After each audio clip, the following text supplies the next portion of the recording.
I'll be saying a few things briefly. I'll be introducing the Health and Wellness Seminar. It is with great joy and pleasure that I welcome you to today's seminar on health and wellness, the first in a transformative series of events designed to educate, inspire, and empower our congregation to prioritize health and embrace a holistic approach to wellness. Today's session will focus on the health and wellness of the kidney, an essential organ that plays a pivotal role in ensuring our comfort, vitality, and ability to enjoy life to its fullest. The kidney, often referred to as the body's filtration system, is indispensable for maintaining overall health. This seminar aims to shed light on its importance, the risks associated with kidney disease, and practical steps to safeguard this vital organ. This initiative is deeply rooted in the biblical principles found in Jeremiah 8, verse 32. Is there no balm in Gilead? Is there no physician there? Why then is there no healing for the wound of my people?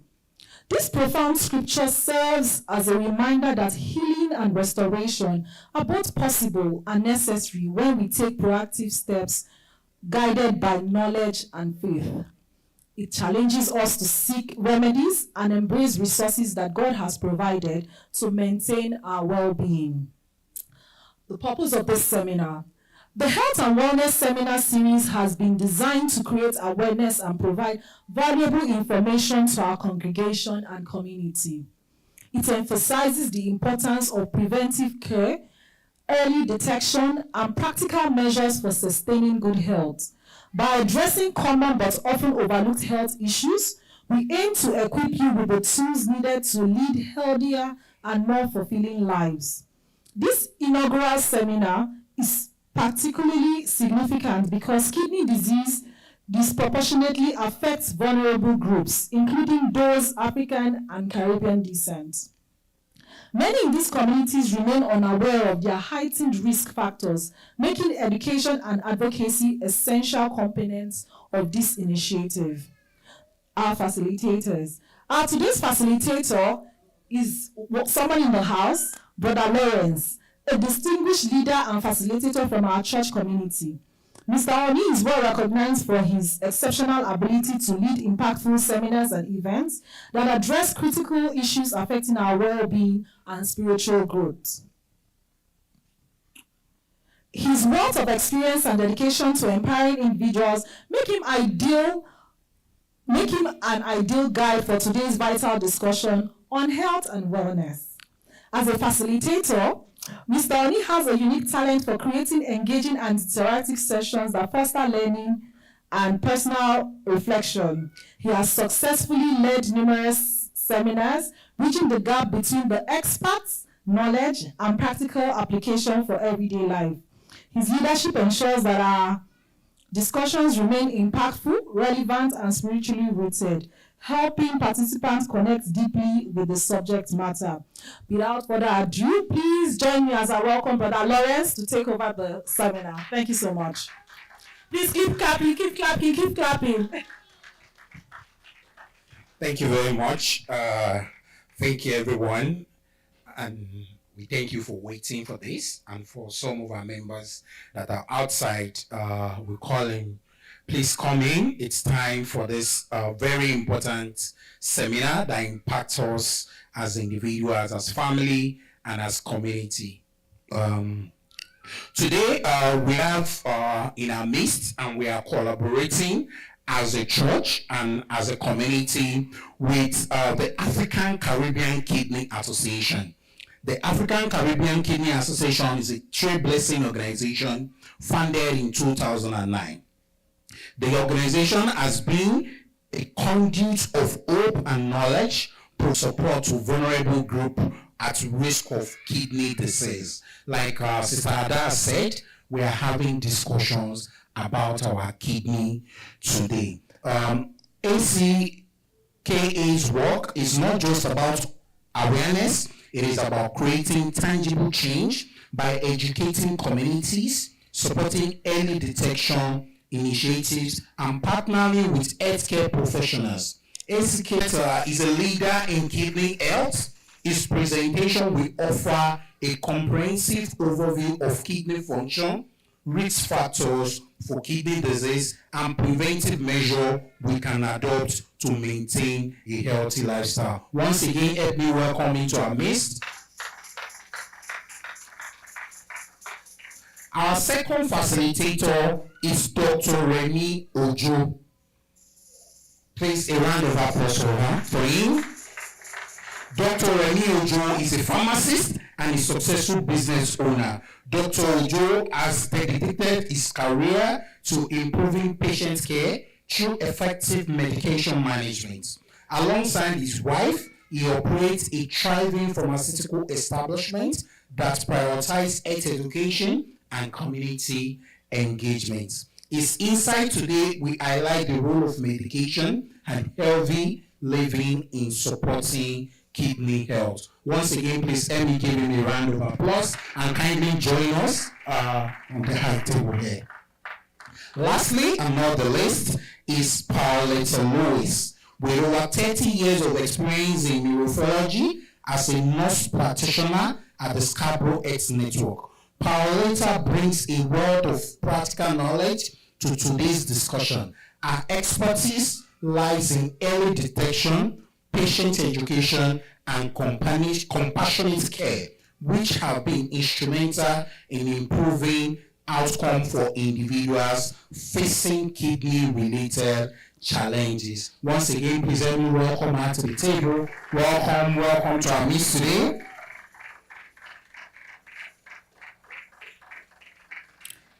Thank you so much. We'll take it in order where the team will make a presentation to us, informing us about everything we need to know about our kidney disease, kidney health management, and other similar functions or similar challenges that are associated with kidney disease. From there, the community will ask questions, clarifications, and anything that we need to know so that we can prevent kidney disease. Once again, thank you for joining, and let's start.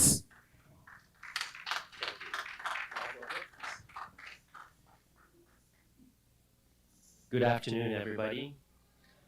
Thank you for the welcome. Thank you for the opportunity to talk about something that's very important to us. It's what it's how we put food on the table. We spend so much time working with people who have kidney disease, and it's a great pleasure to be able to talk about what we do to a community that we think our job is to show that we believe that you are at higher risk than most, and therefore need to do whatever we can to reduce our risk. So the title of the talk that I'll give, the portion I'll give, is Black Persons and Kidney Disease in Scarborough. I recognize we're not in Scarborough, but Scarborough is where we work, and we'll therefore give you our insights from Scarborough that apply, we believe, everywhere. Next slide, please. So Canada, approximately a quarter of Canadians were born abroad. So we have the largest immigrant population in the G7, and that's Canada-wide. But Toronto, the GTA, has even more people who were not born in Canada. 46% of people who live in Toronto were not born in Canada, and includes half of all Black Canadians, South Asian Canadians, Chinese Canadians. They live in the GTA. So we have a very different population from the rest of Canada. Next slide.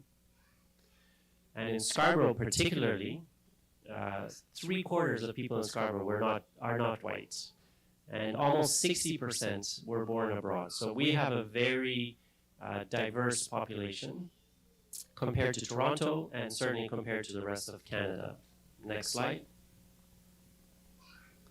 This is going to be hard to see, but among the non-white population, the people of color, Toronto has about 8.9%, just under 9% are Black, but Scarborough, it's almost 11%. So Scarborough is a particularly enriched community because we have this very diverse population, including 11% of Scarborough residents being Black. Next slide. These data, by the way, are from the census. So this is our Canada census. They summarize the data. The next slide here shows another very interesting thing. So we are a very diverse population, but we have also the largest kidney program in North America. So Scarborough has a very big, these here are comparing Scarborough to other Ontario populations, but the arrow, the tallest arrow there is Scarborough. This is for Ontario, but we have the biggest kidney program in North America. So we have these two things here, a very diverse population and a very huge population with kidney disease. Next slide. So the question that I've been asking is, do Black persons and people of color in general, do they have more kidney disease? So if you have this population that has a lot of kidney disease and you have this population that's very diverse, is there equal representation? So if, let's say, 11% of people in Scarborough are Black, is it 11% of the people on dialysis? Are they Black? Because if there is equal representation, it should be 1-to-1. So that was the premise of this study. Next slide. So Scarborough there is on the left. It's about 623,000 people. So it's a sizable community. Our dialysis population, the one that I said is the biggest in North America, was about 1,000 people. And so it's this same question. So if you have X% in Scarborough, is it X% in Dallas or not? Next slide. So focusing on the black row, which is the second from the top there, people in Scarborough, as I mentioned, about 11% are Black, but on dialysis, almost 14% were Black. So there were more Black people on dialysis than you would expect based on their numbers in the community. And when you look at the white community, it's 0.83. There are two rows. One is from the first census and the other is from the second census to adjust for flows in and out of the community.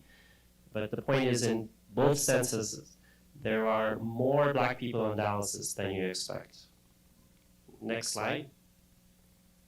This one we can't see clearly, but it's looking at which Black people are we talking about. Are they from Africa? Are they from the Caribbean? Can you make it bigger, please? So the problem is that we don't have that many individual countries from Africa represented on dialysis. We only took people who had countries that had 5 or more people on dialysis. So the two, can you hear me? The two African countries that were represented were Ethiopia and Somalia. We didn't have a lot, we just don't have that volume of West Africans, particularly, or Sub-Saharan Africans to talk about. But the next, you can see there, Caribbean, Barbados, Guyana, Haiti, Jamaica particularly. So look at the number on the right. People from Jamaica, who comprise the biggest group of immigrants among the Black countries, are 3 times more likely to be on dialysis than you'd expect. 3 times. This is crazy. If you look at the Canadians are 1/3. So there is something going on in people who are from the Caribbean. That is because as a region, you can see it's almost 3 times as well. So there are people from those and other Caribbean countries have much, much higher rates of kidney disease. Next slide. So the question is why? Why do we, Blacks, and especially Blacks from the Caribbean, because they're the ones that are represented in Scarborough, why do we have so much kidney disease? Next question. So kidney disease doesn't just pop out of the dark. You have a population like Scarborough, then you have a group in between population of people who start to get kidney disease. They start to get early kidney disease. And for some people, that kidney disease progresses and it goes to the end where their kidneys fail and they end up on dialysis. That's the small group on the right. So to try to figure out why do the people on the right have so many people who are Black or from the Caribbean, why are they overrepresented there?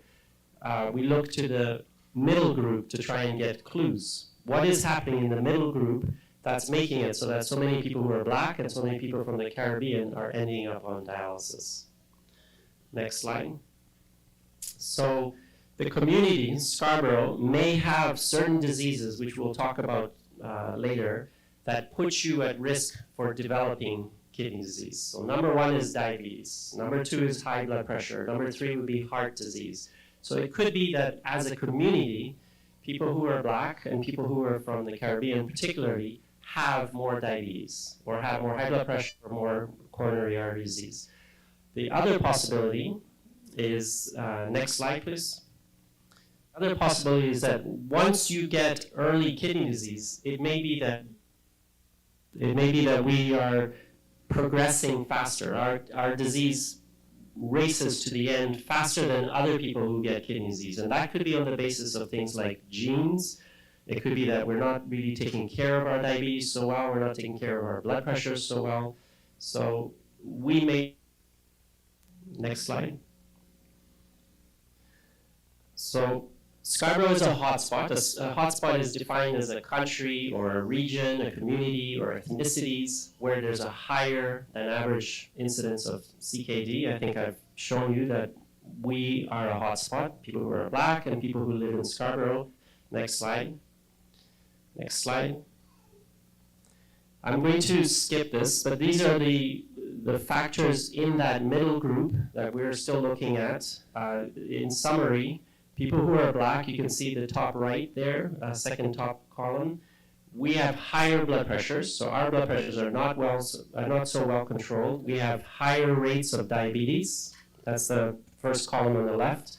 People who are Black have almost a 2 times higher rate of diabetes than people who are white. And when we get diabetes, our control of the diabetes is worse. Our A1C, which Paulette will talk about, is how you measure your control.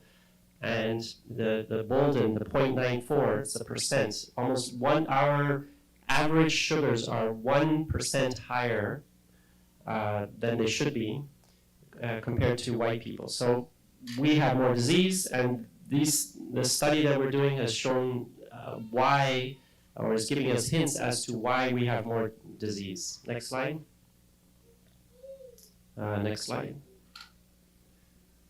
I'm almost done. The traditional risk factors are what I've touched on: the diabetes, the high blood pressure, the heart disease. And Paulette is going to talk to you at length about that. I'm going to end by talking about some non-traditional risk factors, which I think you might find interesting. Next slide. So remember I was talking about if you have disease, there are things that might make your disease progress faster to the end.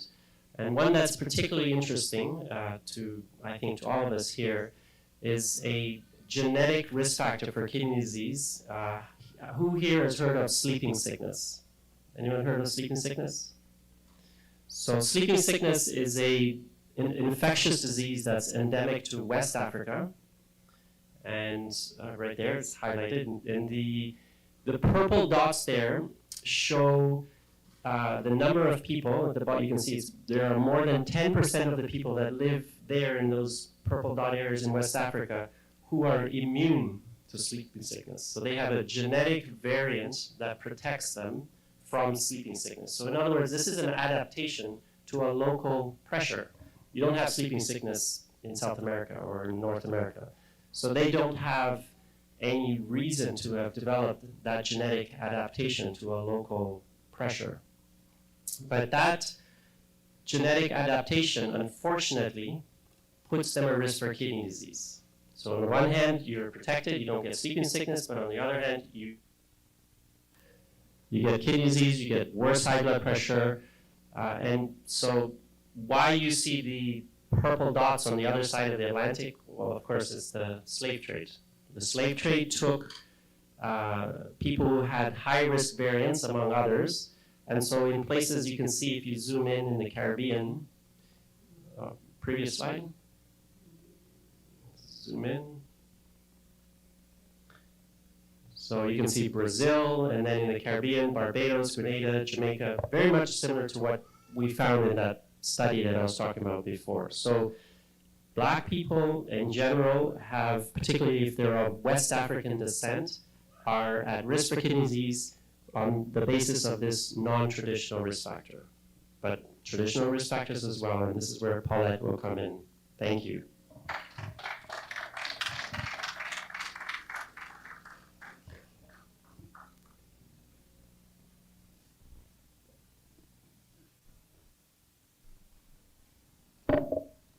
So good afternoon, everyone. Thank you for inviting us to speak this afternoon.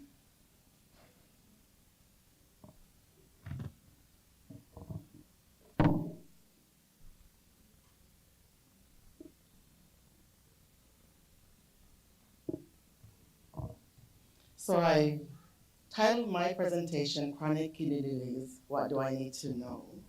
And my hope is by the end of this presentation, next slide please. By the end of this presentation, you'll have a better understanding of, we're going to discuss traditional leading causes of chronic kidney disease and identify some lifestyle changes that can manage chronic disease, because kidney disease is considered chronic disease, diabetes, high blood pressure are all considered chronic disease. So we're going to identify lifestyle changes that can manage these diseases, therefore decreasing the risk of developing chronic kidney disease. Next slide, please. So the three that I'm going to be focusing on are diabetes, high blood pressure, and heart disease. They're considered non-traditional, as Dr. Sekanada explained. There are other reasons why someone may have kidney disease. Lupus, for example, immune disorder like lupus, Alport are very common among our people. Genetic disorders like polycystic kidney disease, urinary tract obstruction, for example, and certain drugs that we need to be careful of, which I'm hoping Remy will touch on, that can also, if used too much, can cause kidney disease. But the ones that we'll be focusing on today are the ones in red. Next slide, please. So what is diabetes? So diabetes is a condition that occurs when the body cannot use glucose or sugar normally. And sugar or glucose is the main source of energy for our body cells. Next slide, please. So the level of glucose or sugar in our blood is controlled by a hormone called insulin. And insulin is made by an organ that sits right here in our stomach, the front of it, called the pancreas. Next slide, please. So when we eat our food, we eat bread, cereal, rice, pasta, fries, and so forth. When we eat those, next slide, please, our blood sugar rises above the normal.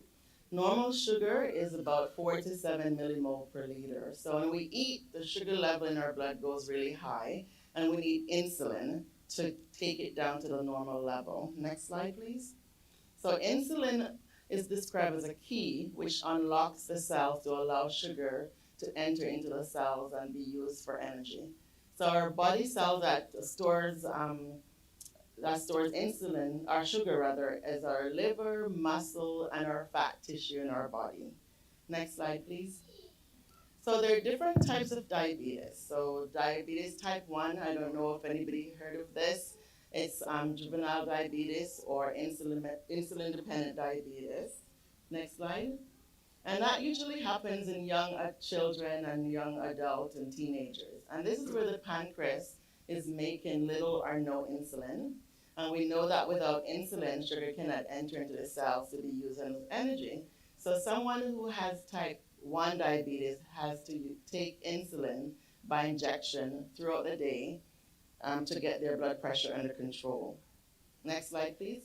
So then there's gestational diabetes, which occurs while you're pregnant. Now I see a lot of babies running around here, so we know that there's lots of mothers in this audience. And you probably remember when you were pregnant, your doctor had you do a test where you drank something sweet. Remember that, ladies? You drank something sweet, and then 2 hours later they check your blood sugar. And what they're doing is checking to see if your sugar returns to the normal range. And if it doesn't, then sometimes you can have diabetes, gestational diabetes, while you're pregnant. Normally, when you have your baby, it returns to normal, but there are times where it may not. And so even if it does return to normal, you have developing type 2 diabetes later in your life. Next slide, please. So then there's pre-diabetic, and a lot of us, including myself, is considered pre-diabetic, meaning that your blood sugar is a little bit on the higher side. So remember I said 4 to 7 is normal? So you're running like 4.1 to 6, or your sugar level is staying high, maybe close to 11 after you've eaten, 2 hours after you've eaten a meal. And your hemoglobin A1C, which Dr. Skinner mentioned, and what this is your average sugar in a 3-month period. A red cell or a blood cell lives for about 3 months, and we can actually monitor how much sugar it's carrying for the 3 months. And so if you have diabetes, we want to keep it less than 7. But if you're inching up between 6 and 6.4, then you're considered to be pre-diabetic and have to be very careful. We'll talk about what needs to be done, can prevent you from having diabetes later, but oftentimes it can progress to having type 2 diabetes. Next slide, please. That brings me to diabetes, known as adult. Can you hear me? Seem to be chipping in and out. Or non-insulin independent diabetes, which is really not true because people with type 2 diabetes oftentimes need to take insulin. However, type 2 diabetes is the most common type of diabetes. Around 90% of people that have diabetes is attributed to type 2. It just cannot. So unlike type 1, which is not making any insulin or making very little, type 2s are making insulin. The pancreas is making insulin, but the body's just not using it correctly. Next slide, please. So type 2 diabetes is often found in people 30, 40 years old or older, but unfortunately, there's an increased prevalence that's being seen in children and teens. Now, just quickly to see if you're with me, can anyone tell me why you'd see children having type 2 diabetes? Sorry? Any reason why you think children may be having type 2 diabetes? Hereditary. Okay, that could be a possibility. Any other thoughts?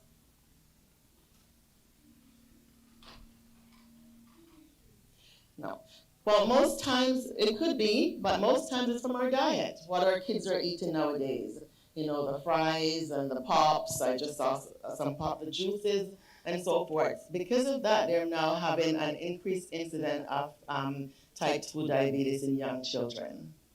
Okay, and we'll talk a little bit more about that lately. Next slide, please. So when your sugar is high, it could be, we call it hyperglycemia. It could be because you're eating too much food or too much sugar, or if you're on medication, you're taking too much insulin or pills. Sickness or stress can also increase your sugar level. It could start slowly and may lead to medical emergency if it's not treated.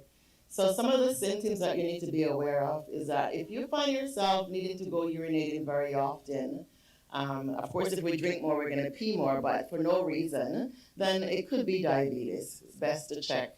If your skin is really dry, you're feeling hungry very often even though you're eating, your vision is blurry, you're drowsy. This is a big one. If you have a cut that's taking forever to heal, then it might be a sign that you have diabetes. So you need to check with your healthcare provider. Next slide, please. On the other hand, low blood sugar can be experienced if the person takes too much medication or not eating enough. And so symptoms that may exhibit are headaches, shakiness, you get really shaky, you start sweating, feeling tired, hungry, feeling weak, and that could be symptoms of your sugars being low. And this itself could be a medical emergency where if your sugar dropped to a certain level, you can actually faint and can die from this. Next slide, please. So diabetes is an epidemic. About 285 million people worldwide are affected by diabetes, with a further 7 million people developing diabetes each year. And this number is expected to hit almost 50 million by 2030, which is really just around the corner. Today, more than 9 million Canadians are living with diabetes or pre-diabetes. So it just tells you how common this is. Next slide, please.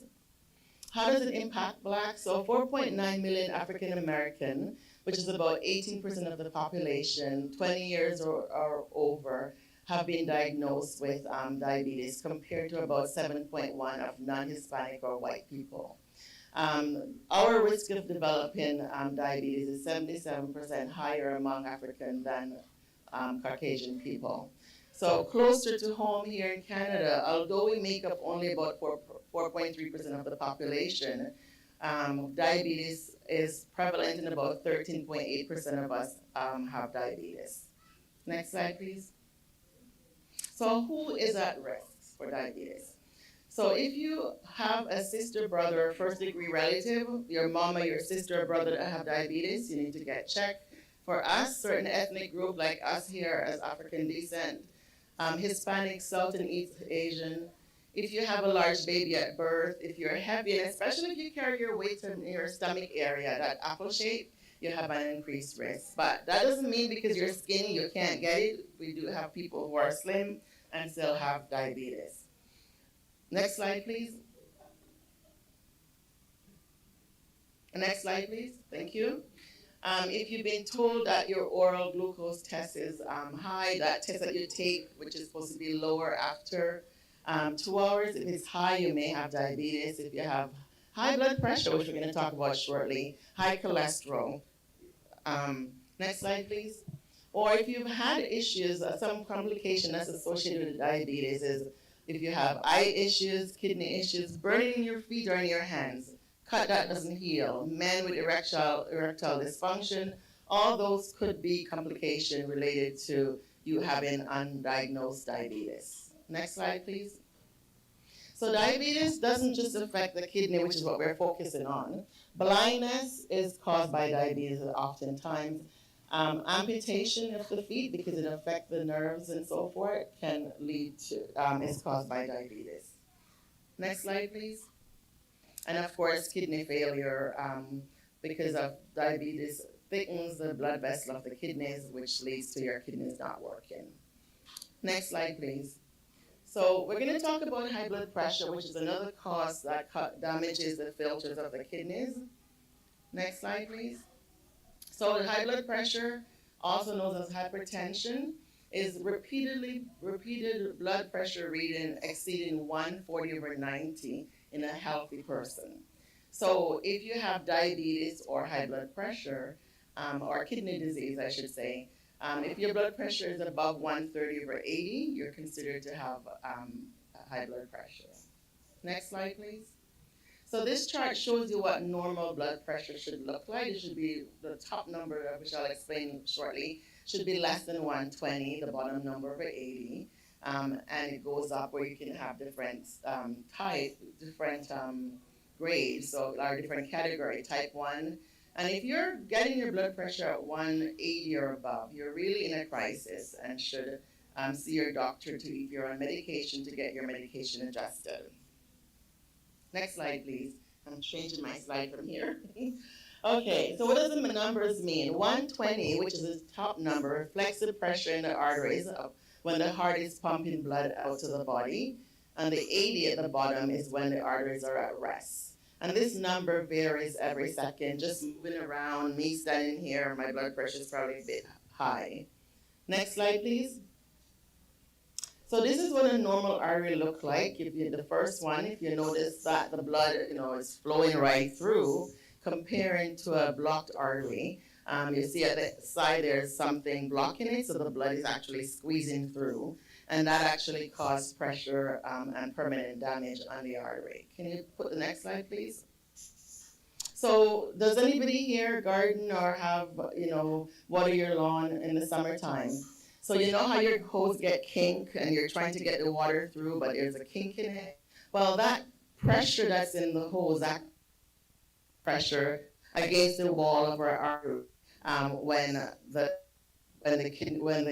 veins, the arteries are not working very well, causing permanent damage. Next slide, please. So what are the symptoms for high blood pressure? Sometimes there are no symptoms, so it's actually called a silent killer. So you really need to check your blood pressure or see your doctor regularly, at least once a year, to know if your blood pressure is normal. But some symptoms may be headache, blurred vision, dizziness, or lightheadedness. But most times there are no symptoms. You can walk around with blood pressure of 150, 160, no. Next slide. So how prevalent is high blood pressure? 7.5 million Canadians have high blood pressure. And as Dr. Sikanada stated, our blacks have a higher rate And not only a higher rate, but also a more severe rate. It's hard to control. And even in Canada here, from statistic in 2021, Black adults, there's about 46% of us that has high blood pressure. When you look at Asians, which is only 30% are Hispanic here in Canada. Next slide, please. So who's at risk? Again, us, people of African descent. If you're overweight, if you have a first-degree relative, a sister, brother, mother, father with high blood pressure. Salt is one of the biggest culprit that causes high blood pressure. 30% of high blood pressure is related to salt intake. Increased alcohol intake. Next slide, please. Smoking. If you have diabetes. As we get older, of course, everything changes, and as age 35 are over, you have to look more closer and monitor your blood pressure. Pregnant women, if you're taking birth control pills, especially if you're overweight or you have family history, you need to check to make sure that your blood pressure is okay. Next slide, please. Again, it affects every organ. Stroke, for example, or is due to a weakening in the blood vessel because of the pressure against it. So it affects our heart muscle, just a whole cascade of organs that are affected with high blood pressure. Next slide, please. And so, of course, bringing it back to kidney, it leads to kidney failure. Next slide, please.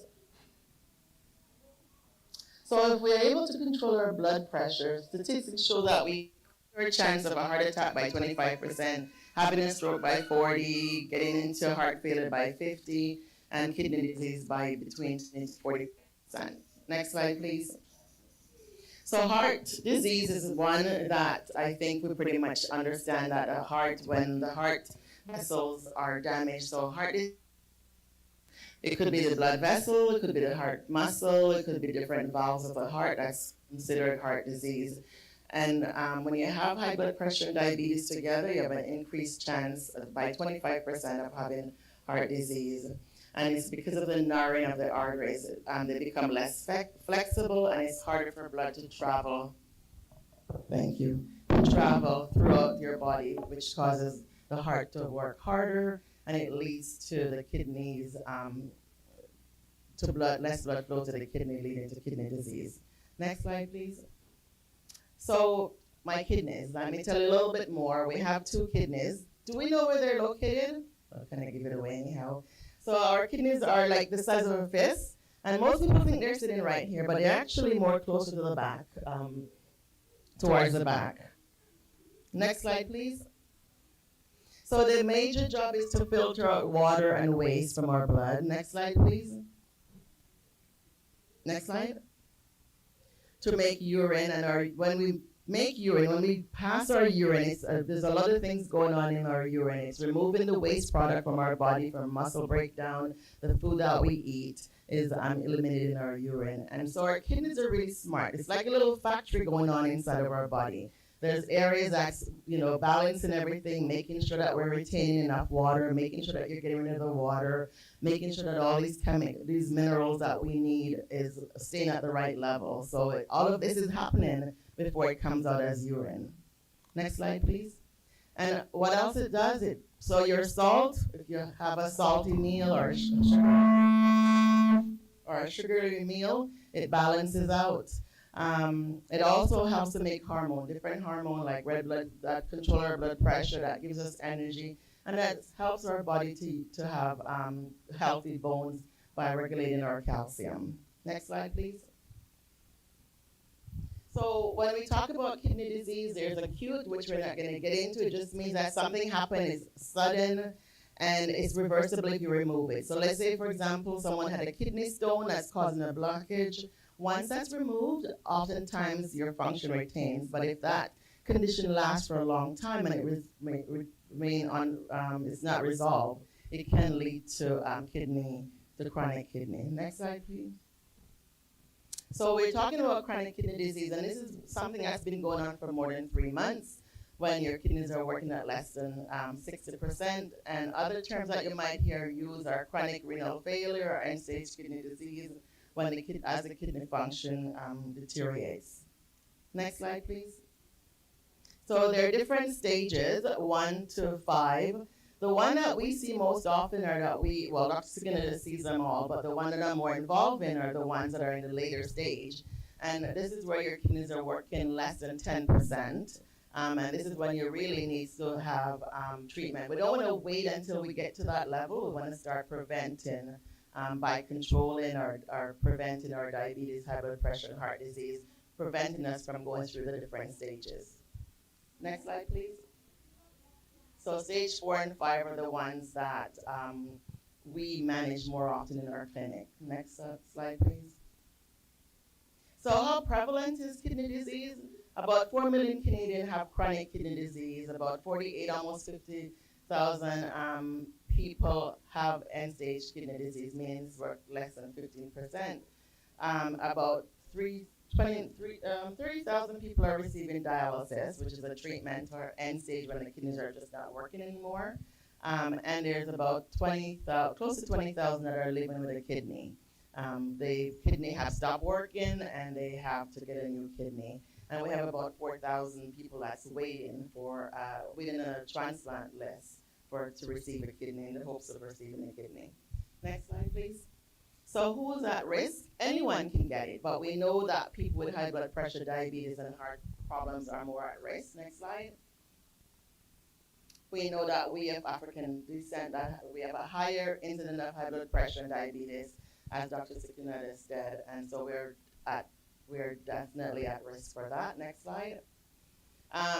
Kidney disease, so I think I'm going to skip this because Dr. Sikinada did go over it, the prevalence of it. Other groups are like your Asians, East and South, as well as Hispanic. Next slide, please. I think you have to press on it.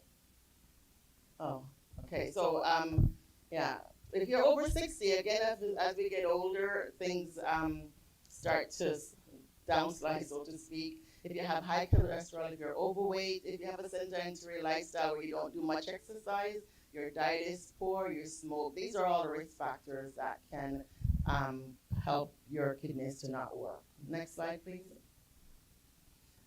So how do I know? Well, normally you don't necessarily get any symptoms, so your doctor would have to do a blood test or a urine test. Next slide. So the blood test is kind of looking at the waste, is something that we call creatinine, which is a normal waste that's removed by the kidney. There's a normal range for everything. So just like how your sugar has a normal range, your blood pressure has a normal range, this creatinine level has a normal range. And when we do check it, we can calculate what percent of your kidney is working.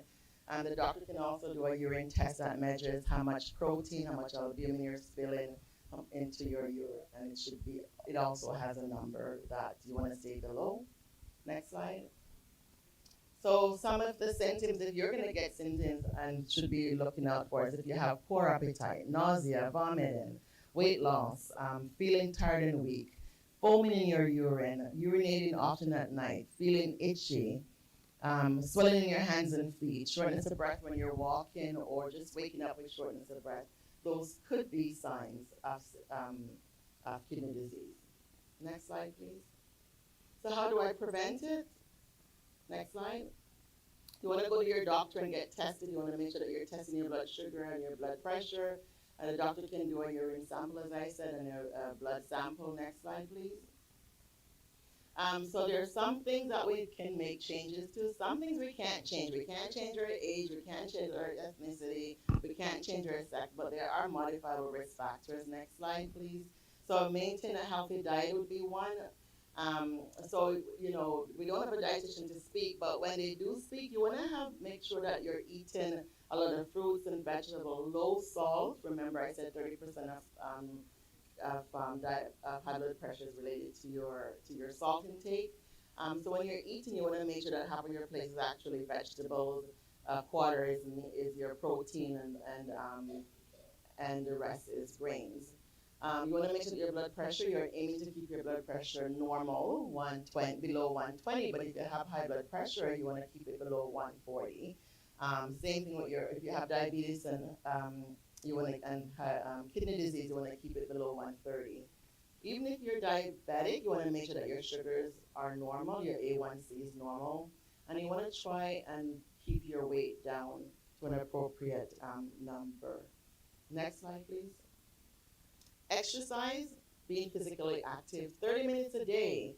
And you don't have to go join a gym and pump weight. Just walking is another way of lifestyle change. So you want to aim to get about 150 minutes of exercise per week. Next slide, please.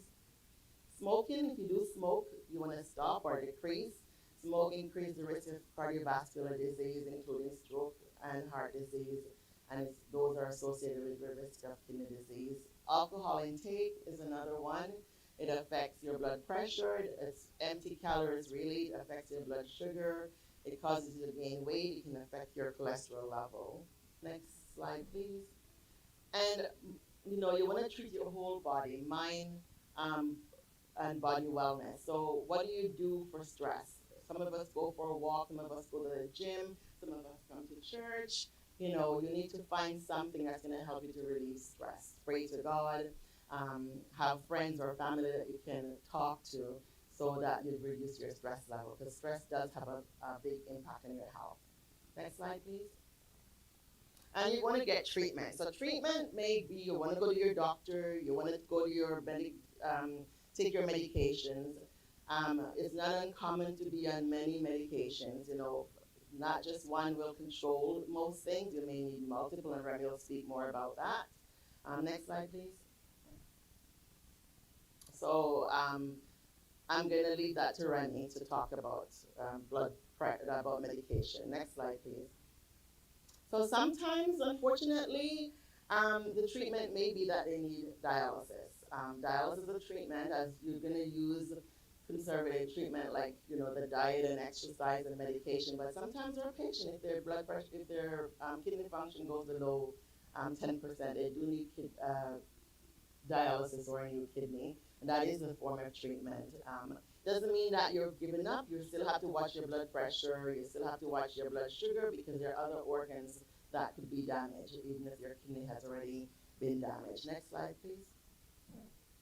So the takeaway is that we have 5 stages to kidney disease, and a blood test can determine where a patient is at.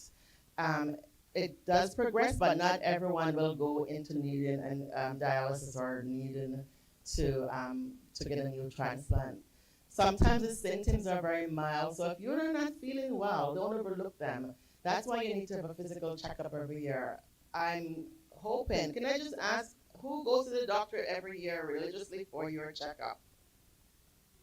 Oh, come on, it must be more than one person, 2 people. It is so important, even if you're feeling well, that you do go, because like I said, a lot of these you don't know. So unless you're going and the doctor is checking and doing a physical, which include blood tests, you would not know that this is happening.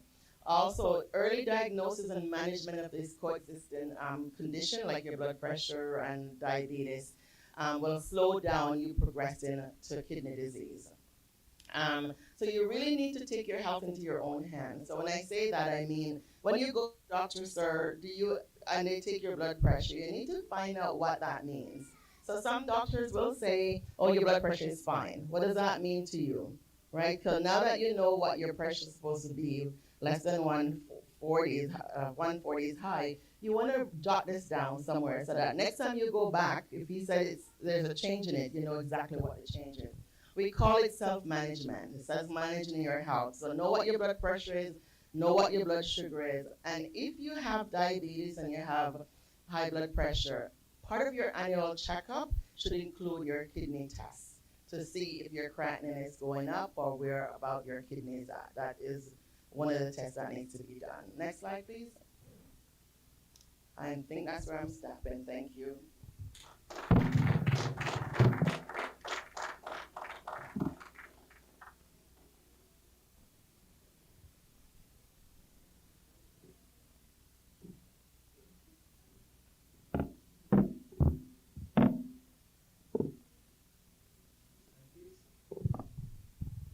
Next slide, please.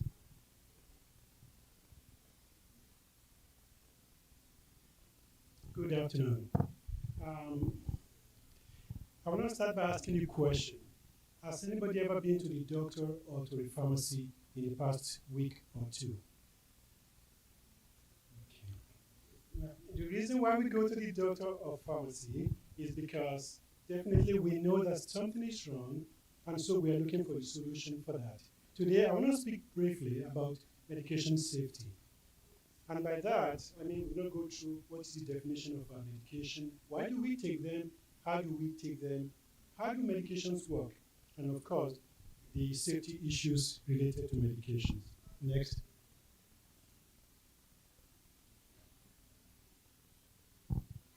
So what is a medication? It's a substance that you take into the body or you apply onto the body to prevent, cure, treat, or to relieve symptoms of discomfort. A medication could come in different forms and shapes. For example, we talk about capsules, tablets. They come in liquid form, cream, injection, powder, spray, suppositories. Next.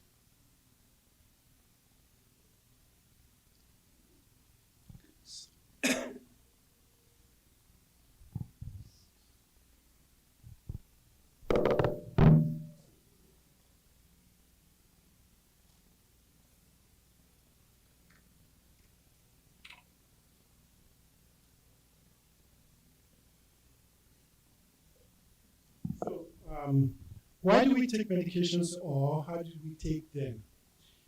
There are so many medications that function in different ways. There are some medications that will work best with an empty stomach. Some will work best only after you've eaten something. And so when you go to a pharmacy or to your doctor and he says, take this medication 3 times a day, he's saying basically to take them 3 times spread into about 3 equal time gaps for the day. So if you are taking it every 8 hours, you do not have to wake up to take your medication. So you take the first one maybe at breakfast time, another one just after lunch, and the other one possibly before time. Now, taking these medications at specific times is of extreme importance. Why is that? Because medications are prepared or they are manufactured in such a way that the amount that your body needs to take care of while you are taking it has to be met during that period of time. There are medications that you take once a day, which means it's good for 24 hours. So in a situation like that, you may start taking it in the morning, but because you take it in the morning today and tomorrow you forget, you're going to take it at night. Medications do not work well that way, and so keeping to these gaps or the time that medications need to be taken is of extreme importance. Next. Now, unfortunately, this slide is not pretty clear, but what it's saying is that when you take a medication, there are 6 hours of the administration, meaning the right medication first starts with the right patient. When you go to the pharmacy, you get medication in a bottle or in a jar. On it, you put the name of the person who is supposed to take that medication. On that same bottle, you will have the name of the medicine, when it should be taken, how it should be taken. So in taking medication, it is extremely important that it is easy to make a mistake when you have many bottles of medications. Especially when we get older, it becomes more complicated when you have about 3 or 4 different medications to take. And to speak especially with those who have kidney issues. Someone with a kidney disease will take roughly about 7 to 12 different medications. So managing of all these medications is of extreme importance because there are some that, yes, have to be taken on an empty stomach. There are some that have to be taken, when you wake up in the morning before you eat anything, some with lots of water, some with less water. So all this information needs to be kind of coerced in such a way that you benefit from taking the medications. Next, please. Next. So when you take a tablet, how long does it take to work? Any medication that is swallowed will take about 30 to 40 minutes to dissolve. And then once it dissolves, the blood will carry it to where it's supposed to work. In the body, we have what we call receptors. So after that medication dissolves, it is carried to the receptor where it attaches itself. And on that, after the attachment, that is when the medication works to, to relieve the condition that we're talking about, to cure, to treat. Without the attachment to the right receptor, the medications will not work because it is in the wrong place. Next. So we're talking basically about kidney disease today. And as you've heard from Paulette and Tabo, we know that medications, diabetes and high blood pressure, they're the two main causes of kidney failure. But of course, we have a series in a whole class of medications. So when we're talking about medications, we talk about medications for diabetes, for hypertension, painkillers, non-steroid anti-inflammatory medications, steroids, anti-allergy medications, antibiotics. So there's a whole list of medications that we all have to take one way or the other. But again, the important thing is getting to know what medications we need to take, when to take them, and their consequences by not taking them correctly. Next, please. Every medication comes with a side effect. And some side effects are good because in medicine, we often use some side effects to take care of a condition. For example, somebody may need to take a sleeping pill, but because of the addictive properties of the benzodiazepines, which are the most common sleeping pills, doctors will prescribe something else, like say, an antidepressant, whose side effect is to make you to sleep.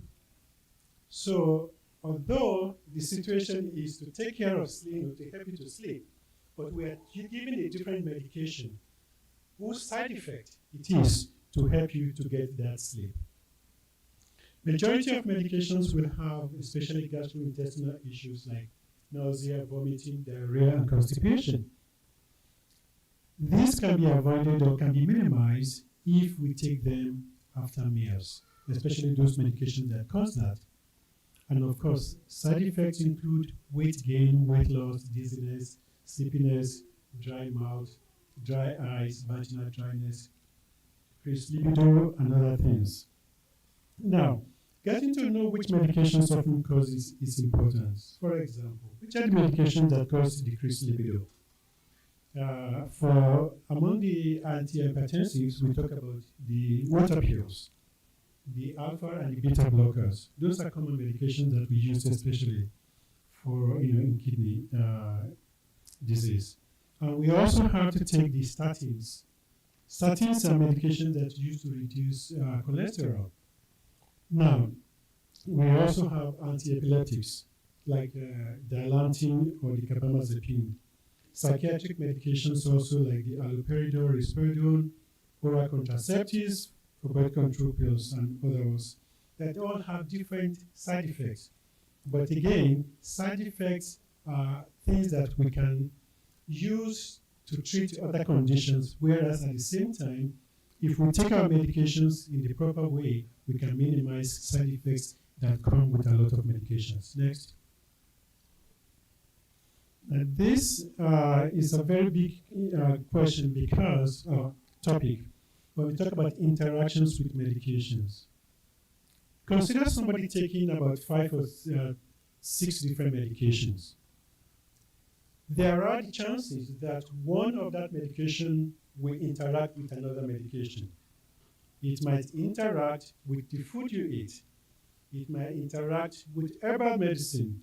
A lot of times people talk about herbal medicine not being medicine, but that's not true. Anything that you put into your body that causes a change into how the body works is medicine. So you might take echinacea or peppermint oil. Those are medicines, although they are not considered pharmaceuticals. As a result, when we take medications that are called natural herbs, okay, we need to be cognizant of the fact that they are medicines, and yes, they may interact with some of the medications that we take. Here are some examples. Next, please. So here are some examples of interactions between drugs. Say Viagra and isosabit mononitrate. Whenever that is prescribed, it's the responsibility of the pharmacist to make sure that whoever is getting medication is informed of that interaction. We also talk about other ones that I have on the list there, but the important thing is interactions are there for a purpose. And if we do take our medications the way they are meant to be, then, again, we are saving ourselves from the consequences of the interactions. Next. So, for example, just talking about Coumadin, or otherwise called warfarin, is a blood thinning medication. Some of the interaction it has with other drugs are anti-inflammatories. Because what happens is, if you are taking, say, Coumadin or warfarin, you have to take a medication for joint pain. What happens is the medication for the joint pain dislodges the warfarin from its receptor site and increase the amount of it in the blood, which can lead to bleeding, serious bleeding, and eventually it could lead to death. Echinacea is something that we also take for, say, immune boosting. But when someone is having, for example, say you've just had a kidney transplant, and you have to take something like Prograf. Prograf is an immunosuppressant, making the body to adjust to accepting the new kidney that somebody has just been transplanted with. When we take that and we're taking echinacea at the same time, we're basically, creating an environment for disaster. Due to the time of the year where we all have snifflings, we have a cold, we have congestion. But if you are hypertensive, one of the first things you want to do is that, I need something to relieve my congestion. Most decongestants will also raise your blood pressure. So we often say, whenever you have to take some of these medications, talk to your pharmacist, get to know the differences or the situations with your medications. Beta blockers is also another medication that we use to reduce blood pressure. If you're asthmatic, one of the side effects of beta blockers, they stimulate coughing and may again create uncomfortable situation for somebody who is asthmatic. And so knowing your medications, knowing your medical conditions is very important. Next, please.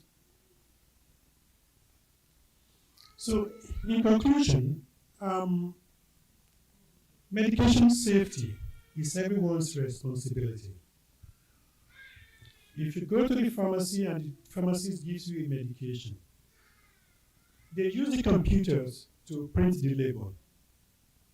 It's a human who picks up the label and sticks it on the vial.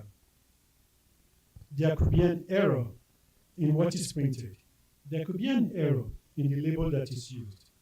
So we could accidentally pick the label for Mr. A and put it on Mrs. B's vial.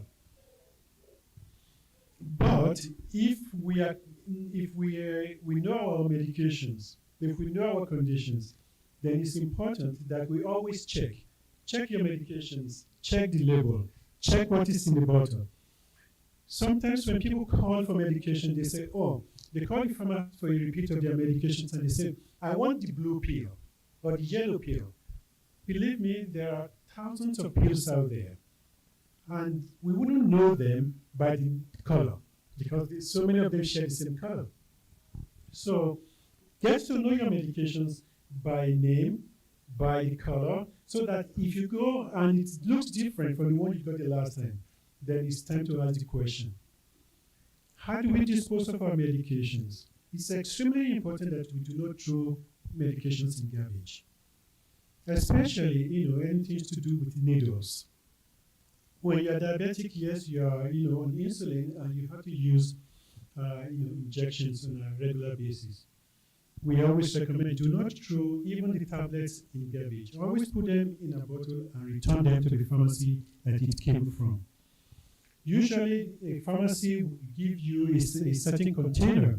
We call it to put needles. So once you are done with your needles, never throw them in the garbage. Just put them in the right containers.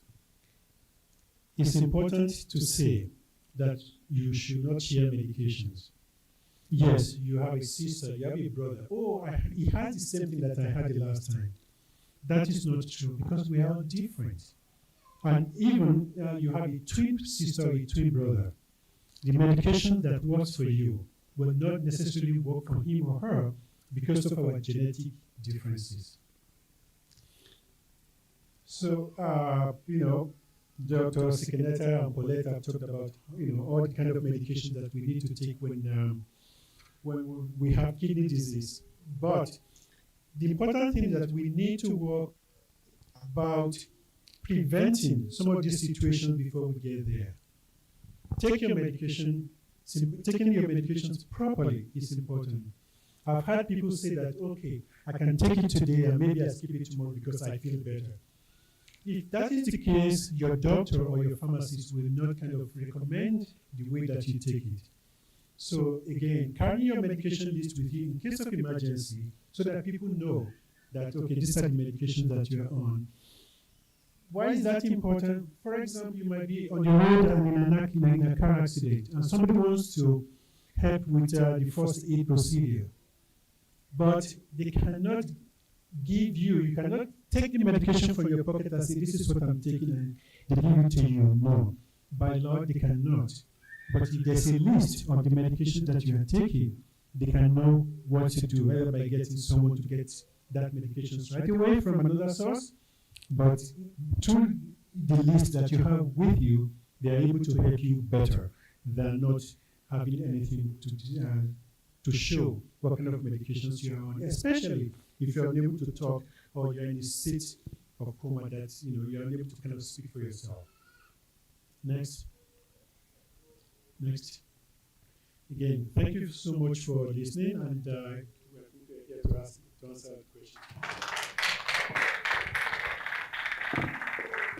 Thank you very much to all our facilitators and for the wonderful presentation that you have given to us today. We appreciate you, and we thank you for the efforts. House, it is time for us to ask questions, for us to ask for clarifications, things that we know can help us to prevent this type of kidney issues, high blood pressure, diabetes. I will go first, and my first question will be that for people, a good number of us are young, a good number of us are within the middle age. For people within the mid-30s, how often would you recommend to take tests that are related to kidney or kidney failure, heart disease, or diabetes? For middle-aged people, mid-30s, and also for older people. Thank you very much. Thank you. So people who are black who get kidney disease more often get kidney disease earlier than people who are white, for example. So the recommendation is to get checked in middle age on an annual basis. And for sure, you want to go and get checked if you already have diabetes, you already have high blood pressure, you already have heart disease, even earlier than that. So if you are already declared to be at high risk, even in the absence of known kidney disease, you should go and advocate for yourself, as we were talking about. Advocate for yourself and say, I want to get checked. I want to know what are my kidney numbers on an annual basis. Thank you very much. Please, can we clap for those responses? Thank you. Please go ahead. I I just want to know if there's anything like a normal blood pressure, or how do you know your normal blood pressure? You check and they say maybe 170 something over 78. No, 117 over 78. Whereas to somebody else, that's high. But to you, it's okay. Is there anything like that? Or there should be like a circle for women? If you are 110 over 60, that's good. Men, if you are 120 over 80, that's good. Is there something like that?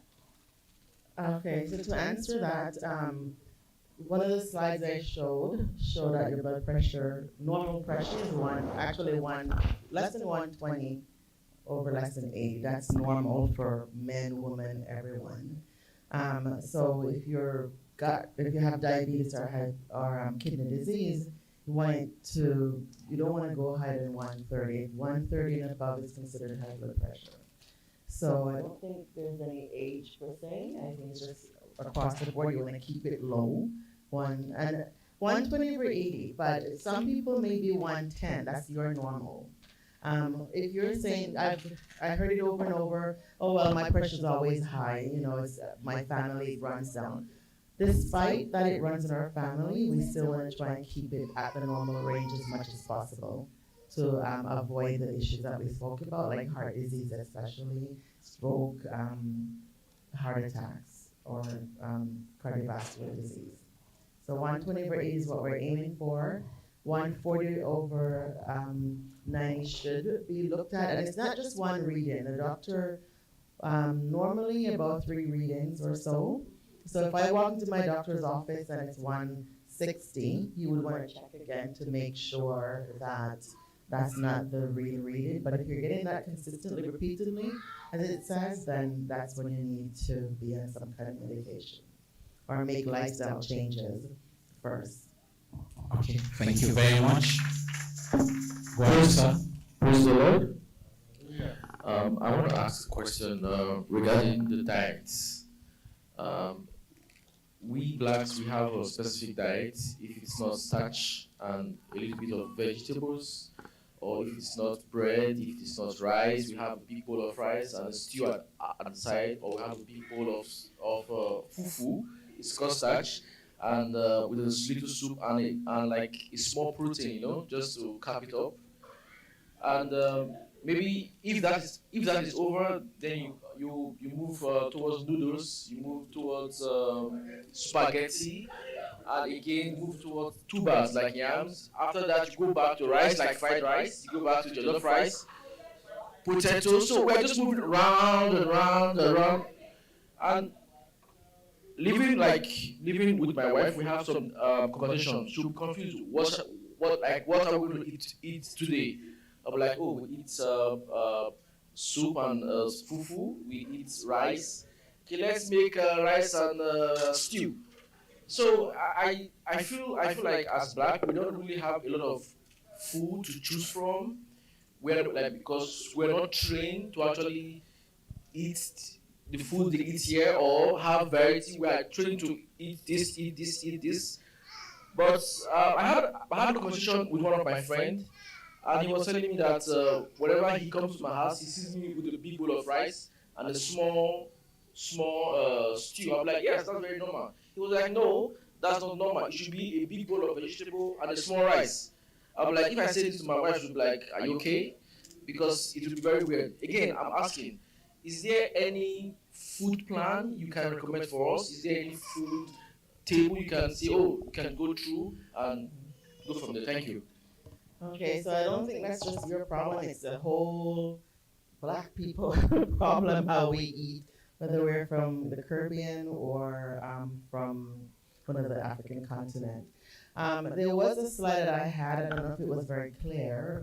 What we actually need is a dietitian, because we're not expert in food and diet and so forth. So a dietitian will be able to better, I'm going to stand. A dietitian will be better able to instruct you, but if you look at anything, it will show you that your plate, you take a plate, half of it should be like leafy greens, vegetables. 1/4 should be your protein, for example, and the other should be like healthy grains, like your rice cocoa or whatever, fufu, sorry, and whatever you eat it should be. So you want to have more greens, more tomatoes and lettuce and cucumbers and stuff like that. That should be half of your meal. And less salt, yes, less salt. Does that help? Okay. Okay, thank you very much for your presentations. Well, I mean, I've got one thing or two from the things that you said so far. Well, for some years now, I mean, I've been on BP drugs because it runs in my family. Some years ago, I mean, I was diagnosed to be on to have high blood pressure. But then I have an issue taking the medication consistently, because sometimes I check myself at home and I'm fine, so I feel, why should I take it today? It's sort of inconvenient. And some days when I feel, okay, I probably have persistent headache, I know that's one of the signs, so I take it. But then I also battle with what time of day to take it. Is it at night? Take it and go to bed, or in the morning when I'm going for active, things for the day. So I mean, those are things that I'm trying to, to get clarification from, and and I'll be glad if you can shed more light on this. Thank you. Right. So your heart works 24 hours a day. It never stops. And so to maintain the consistency, similar to when you take your medication, if your medication is a 1 in 24-hour medication, then you can take it every morning or every evening. If it is twice a day, then you want to take it after breakfast, after supper, or before bedtime. So you are trying to kind of make sure that for the amount of medication to be consistent in your blood, you have to take it every day. So, like I said, if you say you feel today, you don't have to take it. If you don't take it today, the amount in your blood will be less, will be reduced. And so it will not be doing its job to bring down the blood pressure. So next time when you take it, you will be trying to do a catch-up.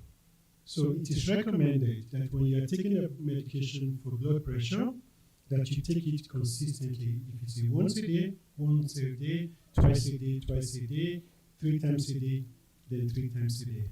I hope that answers the question.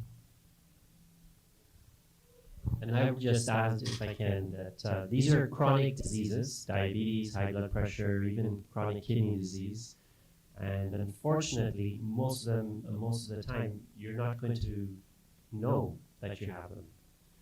So, if you have a cold or you have a chest infection, doctor gives you antibiotics, and it's a 3-day course, 5-day course, you're done, finished. Those are not chronic, that's not a chronic disease.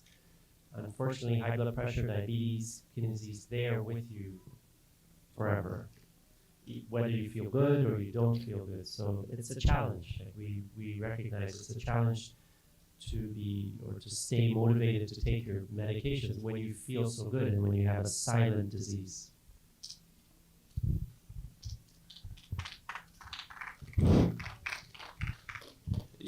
Yeah, thank you very much. I actually spoke my mind, but then I still have my areas of concern, particularly some of us who are new and are temporary residents of Canada, and we don't have a health card. The school where I attend, it doesn't cover as much as doing general checks. Back home, I used to do it once every year. But coming in here, because major problem of health outcome, so to say, is not being able to detect your status, But I coming in here, I find out, okay, yeah, I thought coming here, the medical help will be available, it will be accessible to me, and at the same time, it will be affordable. When my son was sick sometime, he was supposed to do X-ray. The amount, the charge was so much that we had to change our mind. So that is our problem, and it's a kind of dilemma for people who are just coming into the system like me, and maybe a few other people too. So, and I'm also glad when they introduce you that you're from government health facility. So I think if there's any way, maybe if there's any program like that that can help some of us, or any facility that can be given to people in our status, I will be glad to know and take advantage of such. Thank you. The healthcare system here is such that the government, to be honest, spends a whole lot of money, to ensure that Canadians remain in good health. But due to the current healthcare, the government has to decide as to which one they take on and which one they have to leave aside. Very many years ago, I remember that as long as the doctor writes a prescription for you, whether it's for vitamin C, vitamin D, whatever, it is written as a prescription, you will get it. Now, between permanent residents and non-residents, first, you said you attended school, right? Now, certain institutions have healthcare kind of program whereby the students subscribe to. And such system will say, for example, if your medication costs $100, we pay 80, you pay 20. They do not cover all the things that, like x-rays and dental works and all of that, or chiropody. It is the government that determines that, and in the case of a school, it is the school or the institution or the employer that will determine what it is within their budget that they want to cover. There may be places where you may be able to get assistance. I'm not sure, for example, there's a place called Taibu. Taibu is a community health center in Scarborough, where even those who are not registered residents of Canada can go and see a doctor for free. As far as to the diagnostics part, like x-rays, I'm not sure if there is anywhere that will, because that is to do with the hospitals or some private institutions that may not subscribe to free healthcare. TAIBU is the name of the clinic. It's in Scarborough. Thank you very much, sir. I appreciate Thank you very much. My question is for Lynette. So I have two questions. The first one is you touched on something very important, but you were unable to expand. You were talking about kids developing diabetes, and you mentioned is basically like what we feed them, which means as parents, you are responsible to feed them the right thing so they don't develop diabetes.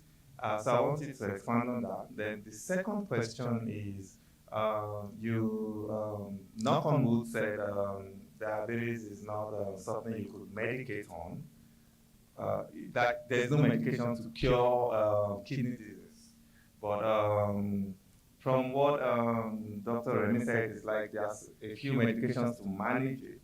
Probably it won't cure it. So I'll say the important thing is not to develop it, right? And I wanted to say something. So whenever I'm feeling maybe tired or there's something, maybe I'm feeling a little weak, the first thing my wife would tell me is, go and take Fanta or go and take some sugar to get strength. And I'm like, it doesn't sound right. So I would like you to touch on that for me as well. Is it right? Maybe I'm feeling a little tired and the next thing for me is to gobble a drink of Fanta or Coke. Should that be the case? Because that's the first thing my wife recommends. So thank you. Okay, well, thank you for bringing me back to the part about young children developing type 2 diabetes. If you remember, I said type 1 was where they have no insulin, the pancreas isn't working. But I did mention that we're seeing a higher prevalence of young kids with type 2 diabetes, and it's related to the diet. So, our kids are buzzing off the wall on sugar, really. Pops and candies and all sort of things, and larger, look at McDonald's, you have larger burgers and stuff like that. There's actually a picture that showed what burgers used to look like way back. It was very small. Now everything is supersized, and we have young kids eating a lot of carbs, a lot of sugars, and that's what's making them develop diabetes at a young age. So yes, going back to diet, we should, just like how we need to look at our diet, we need to look at what our kids are eating. Make sure it's, versus pop, natural sugar versus having lots of pop or water. Going back to drinking water, really. So diet plays a big part in it. Does that answer your question? Okay, and then your next part was about medication. Sugar boost. Sorry? Sugar to boost energy. Oh. Okay, so I would want to go to the doctor and see why my energy is low. Like, is there something else going on with me? Have you had a physical? I don't know, but I would want, so that would be where I would start, to go into my doctor to have a thorough physical to make sure that my blood pressure is okay, that my blood sugar is okay. Like I said, sometimes there are no symptoms, and if you're having, it's okay that sometimes when you're having eaten at your, you know when your body needs to eat, but you shouldn't be having to drink all the time. Something else might be happening, and the only way you're going to know is going to the doctor.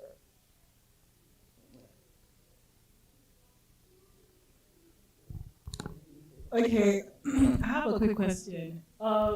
It's actually for Dr. Rainey. I saw in the list of what you have that we shouldn't take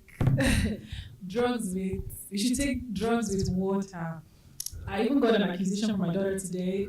Mommy, you want to take a drink with your drugs? And I'm like, yeah, especially when you've not eaten, right? I think drugs need to be complemented with like food sometimes. Yeah, so I don't know. I just want you to share your light on it. Like, is it really wrong to take a drink with your drugs? Thank you. So let me clarify. Drink, what do you mean? Beer? No, like soda, like juice. Yes. No, as I mentioned, there are certain medications that are best taken with water. For example, if you are taking any medication at all, will go with water. Any medication at all. Whereas, when we say take medication with food,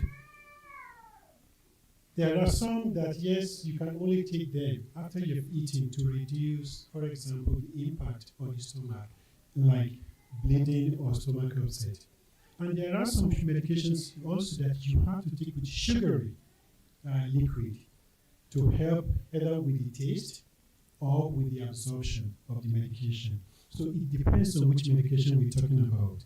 It is not that all medications have to be taken with water or with sugary drugs.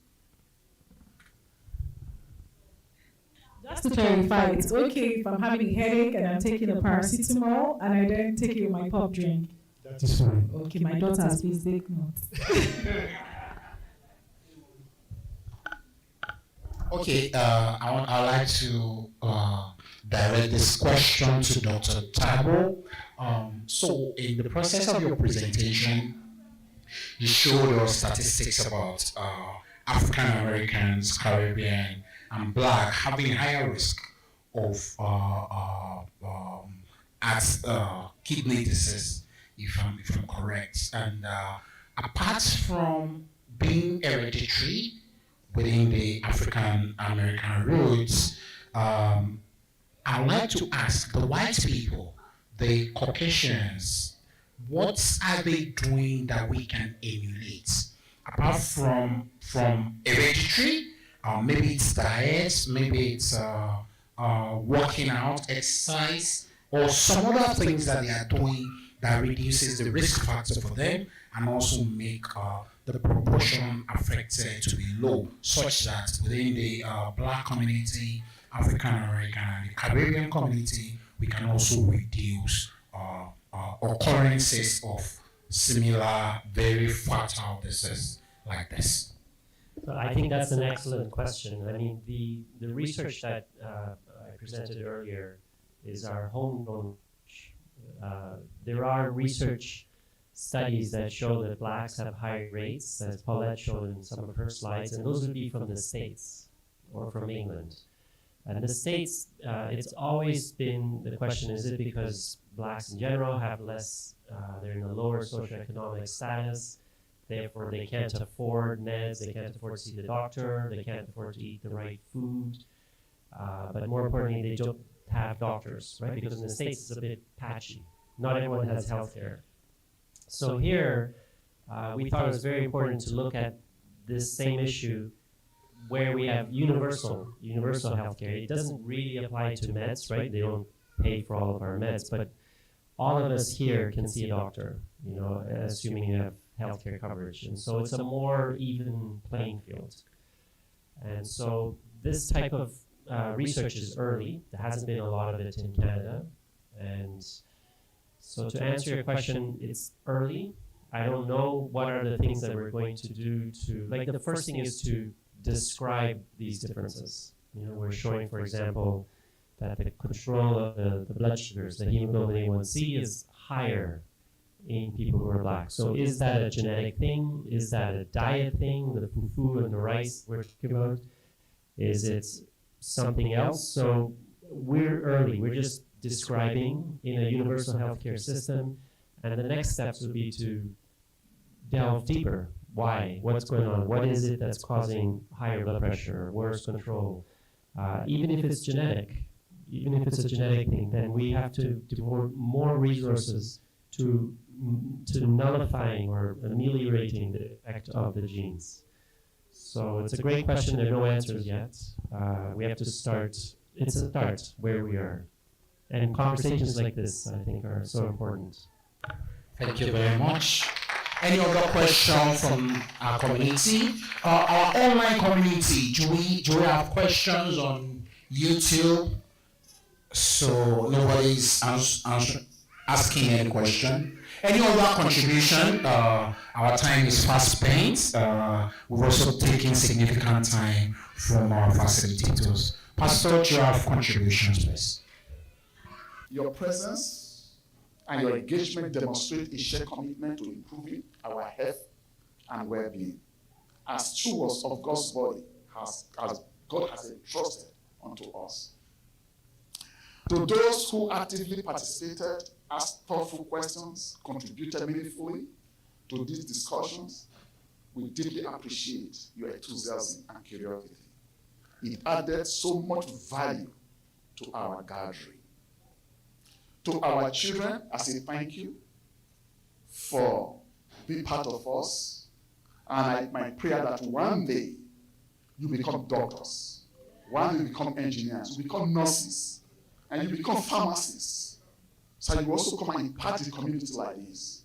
So their presence is very good. And I thank you, you parents, thank you for bringing them. Although they were running all about, they keep me awake. Sometimes I have to sleep, I see Ryan, I wake up again. So thank you so much.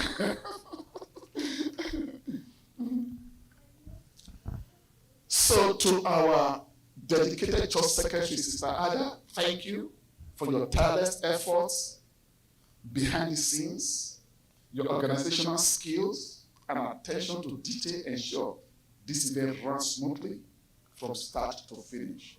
Thank you. To our facilitator, Mr. Lawrence Onini, thank you for your outstanding leadership and expertise in guiding us through the day. Your ability to create an engaging and insightful atmosphere has greatly enriched our understanding of kidney health and wellness. To our incredible guest speakers, Dr. Tambo, Sekinata, Dr. Remy Ojo, Nurse Paulette Lewis. We cannot thank you enough. Yes. Appreciate them, please. Appreciate them. Appreciate them. Yeah. We cannot thank you enough for sharing your wealth of knowledge and experience with us. Your passion and dedication to community health have truly inspired us. And we are grateful for the valuable insight and practical tips you have provided. To the elders and the board of directors of the church, your unwavering support and vision for events like this are instrumental in ensuring they have a lasting impact. Thank you for your leadership, your wisdom, prayers, which have laid the foundation for today's success. Finally, we give all glory and honor to God Almighty, whose grace and guidance have made this seminar possible. As you approach this festive season, I wish all of you Merry Christmas. May the joy of the Lord fill your hearts, and may His peace and blessings be with you and your family. Thank you, and God bless you all. In Jesus' name, amen. Amen. Amen. And there is one thing too, sorry, I should have apologized to them. Actually, when they came, we were in the service, they stood there. And they couldn't enter. So for this, I think 12:30, we were all gathered there standing there. So we are deeply sorry. So my thought is that when you come, you will enter.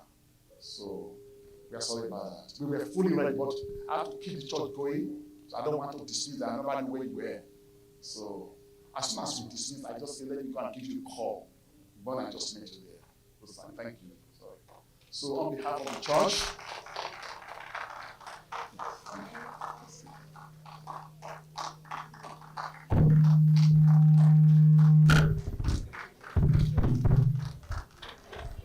thank you so much. Thank you, brother. Thank you, brother. My best friend, doctor. And also to please, his pharmaceutical company is being run by him and his wife. Yes.